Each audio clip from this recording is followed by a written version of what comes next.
தற்போது கிடைத்த முக்கிய செய்தி. நெல்லை நீதிமன்றம் வாசலில் இளைஞர் மாயாண்டி கொலை செய்யப்பட்ட சம்பவத்தில் தப்பியோடிய 4 பேரும் கைது செய்யப்பட்டிருக்கிறார்கள். ஆன்மீக செய்தியாக பார்த்து வருகிறோம். நீதிமன்ற வாசலில் கொலை செய்யப்பட்ட சம்பவத்தில் 4 பேர் கைது செய்யப்பட்டுள்ளனர். ராமகிருஷ்ணன், சிவா, மனோகராஜ், தங்கம் மகேஷ் ஆகியோரை தனிப்படை போலீசார் கைது செய்துள்ளனர். கூடுதல் விவரங்களோடு இணைகிறார் செய்தியாளர் சிவகுமார். சிவகுமார், வணக்கம். விவரங்கள்.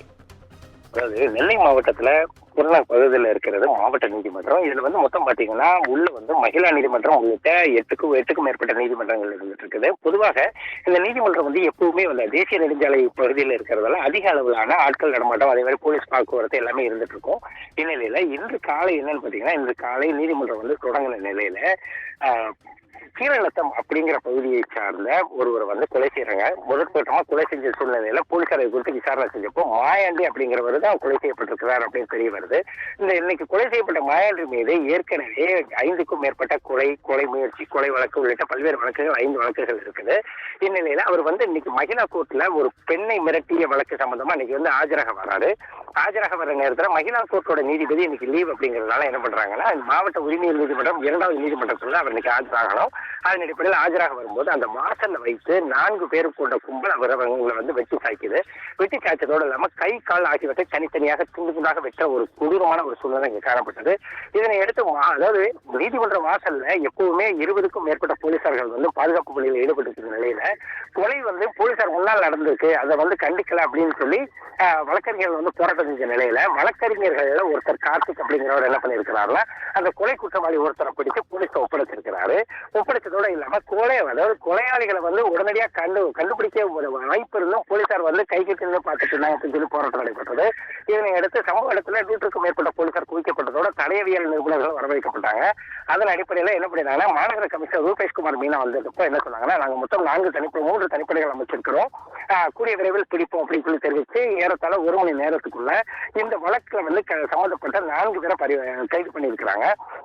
சிவா, மனோராஜ், தங்க மகேஷ், ராமகிருஷ்ணன் ஆகியோர் 4 பேரை கைது பண்ணியிருக்கிறாங்க.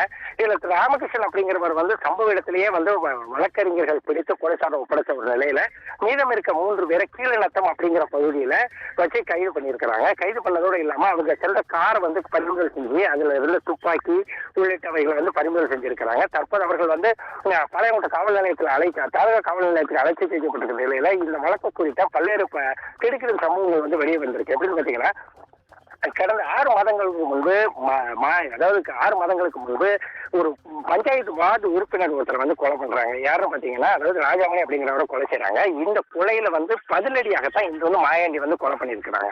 அதாவது 6 மாதத்துக்கு முன்பு நடைபெற்ற இந்த கொலைக்கு அப்புறமா தான் இந்த மகிழா கோர்ட், அதாவது அந்த பெண்ணை மிரட்டிய வழக்கு தற்போது விசாரணை அதன் அடிப்படையில் போயிட்டு இருக்கிற நேரத்துலதான் அந்த பழைய சம்பவத்துல பாதிக்கப்பட்ட ராஜாமணியோட குடும்பத்தால பாதிக்கப்பட்டவங்க, அதாவது கொலை செய்யப்பட்ட ராஜாமணி குடும்பத்தை சார்ந்தவங்க தான் இந்த கொலையை செஞ்சிருக்கலாம்னு சொல்லி முதல்ல கருதப்பட்ட நிலையில அதன் அடிப்படையில் தற்போது விசாரணை நடைபெற்று வருது. அதாவது கொலை நடந்த 2 மணி நேரத்திற்குள் 4 குற்றவாளிகளும் கைது செய்யப்பட்டிருக்க நிலையில நெல்லை மாவட்டத்துல இன்னும் தொடர்ச்சியாக இன்னும் எத்தனை இந்த மாதிரி கொலைகள் நிகழும் அப்படிங்கிறது ஒரு இதாவே இருந்துட்டு இருக்குது. எப்படின்னு பாத்தீங்கன்னா, இது குறித்து பொதுமக்கள், அதாவது இது குறித்து பொதுவாகவே மக்கள் இதுல கொஞ்சம் பதட்டத்துல இருக்கிறாங்க. சாரா,